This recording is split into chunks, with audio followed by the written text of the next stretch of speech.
Jovana Tomić matora rešeta budžetima od početka podele, pa je mali budžet dala lepo Mići.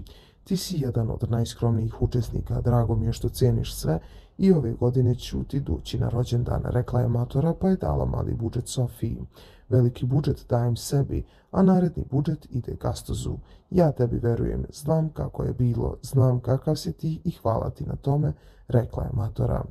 Hvala ti na ovome, iskreno, Anđeli, sam zamerio što je rekla da je tvoj otac stavljen u dom, a što se tiče našeg odnosa, to je naše, rekao je Gastos.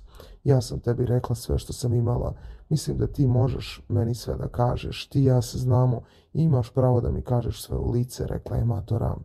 Tvoj odnos sa Anđelom je tvoje, ali roditelje ostavite na miru, rekao je Gastos. Ovo je, posmatrajući sa strane, bilo potpuno neočekivano.